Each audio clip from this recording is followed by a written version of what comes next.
रेखीय समीकरण की एक जोड़ी के समाधान की चित्रमय विधि। दो चरों के युगपत समीकरण को हल करने की कुछ बीजीय विधियां। प्रतिस्थापन विधि, उन्मूलन विधि, तिर्यक गुणक विधि। प्रतिस्थापन विधि। चरण 1, समीकरण लिखें।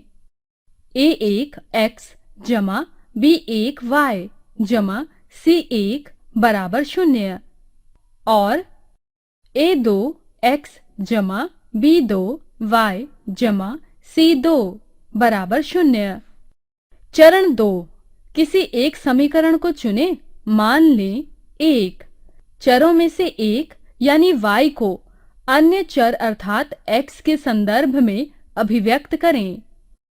चरण 3, समीकरण 2 में चरण 2 से प्राप्त y का मूल्य प्रतिस्थापित करें। इस प्रकार एक चर x में से समीकरण प्राप्त होता है। चरण 4, चरण 3 में मिला समीकरण सुलझाएं और x का मान प्राप्त करें। चरण 5, y का मूल्य पाने के लिए चरण 4 में प्राप्त x का मान चरण 2 में प्राप्त y की अभिव्यक्ति में प्रतिस्थापित करें। चरण 6, चरण 4 और 5 में प्राप्त क्रमशः x और y के मान समीकरणों की दी गई व्यवस्था का समाधान है। उदाहरण, चरणों x जमा y बराबर 14 और x घटा y बराबर 4 को प्रतिस्थापन विधि द्वारा हल करें। हल। समीकरण की दी गई प्रणाली है x जमा y बराबर 14 और x घटा y बराबर 4। समीकरण 2 से हमें मिलता है कि x बराबर 4 जमा y 3। 1 में 3 को प्रतिस्थापित करने पर हमें मिलता है कोष्ठक 4 जमा y कोष्ठक जमा y बराबर 14। यह संकेत मिलता है 4 जमा 2y बराबर 14, 2y बराबर 10, y बराबर 5। x बराबर 4 जमा y से हमें प्रतिस्थापन y बराबर 5 मिलता है। x बराबर 4 जमा 5 बराबर 9, x बराबर 9। इसका समाधान यह है x बराबर 9, y बराबर 5। उन्मूलन विधि। चरण 1, दिए गए दो समीकरणों में एक चर के गुणांक संख्यानुसार बराबर बनाएं। इसके लिए समीकरणों को कुछ उपयुक्त गैर शून्य स्थिरांक द्वारा गुणा करें। चरण 2, समीकरणों को इस प्रकार जोड़ें या घटाएं ताकि समान गुणांक वाले चर का सफाया हो जाए। आपको एक चर में समीकरण मिलता है। चरण 3, एक चर वाले समीकरण को हल करें और चर का मान पता करें।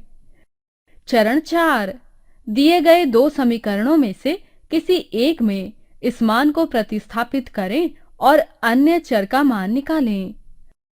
नोट, चरण 2 में यदि आपको एक एक चर का समीकरण नहीं मिलता है और इसकी बजाय अगर आपको मिलता है 1, कोई चर शामिल किए बिना एक सच बयान, फिर समीकरणों की दी गई जोड़ी के असीमित कई समाधान। 2, कोई चर शामिल किए बिना एक झूठा बयान, फिर समीकरणों की दी गई जोड़ी का कोई समाधान नहीं है। उदाहरण, उन्मूलन विधि द्वारा दिए गए समीकरणों को हल करना। 2x जमा y बराबर घटा 4, 5x घटा 3y बराबर 1। हल। समीकरण है 2x जमा y बराबर घटा 4 और 5x घटा 3y बराबर 1। चलें, हम दिए गए समीकरण में से y अलग करते हैं।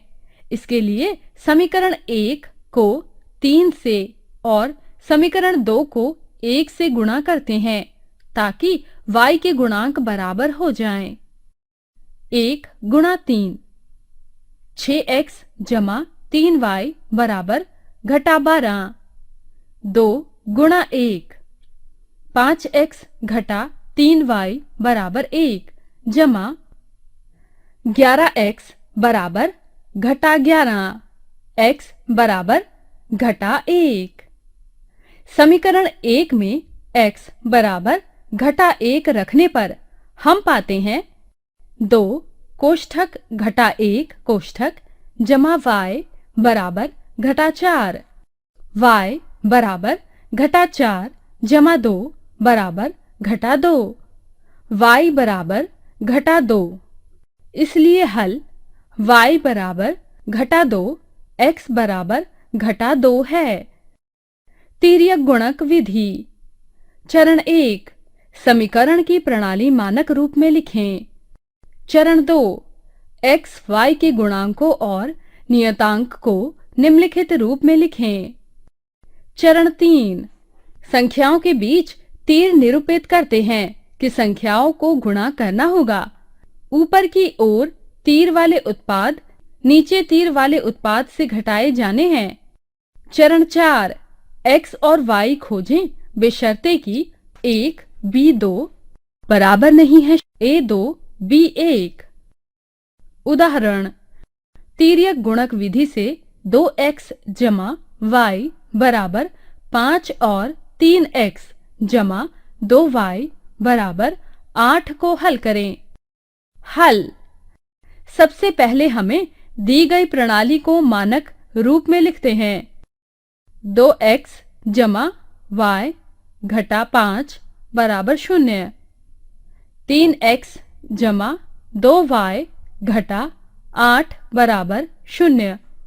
अब x बटा घटा 8 घटा कोष्ठक घटा 10 कोष्ठक बराबर y बटा घटा 15 घटा कोष्ठक घटा 16 कोष्ठक बराबर 1 बटा 4 घटा 3।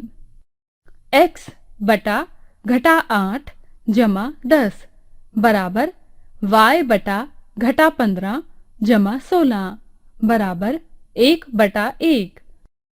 x बटा 2 बराबर y बटा 1 बराबर 1 बटा 1। x बटा 2 बराबर 1। x बराबर 2। y बटा 1 बराबर 1। y बराबर 1। इसलिए दी गई प्रणाली का हल y बराबर घटा 2 x बराबर घटा 2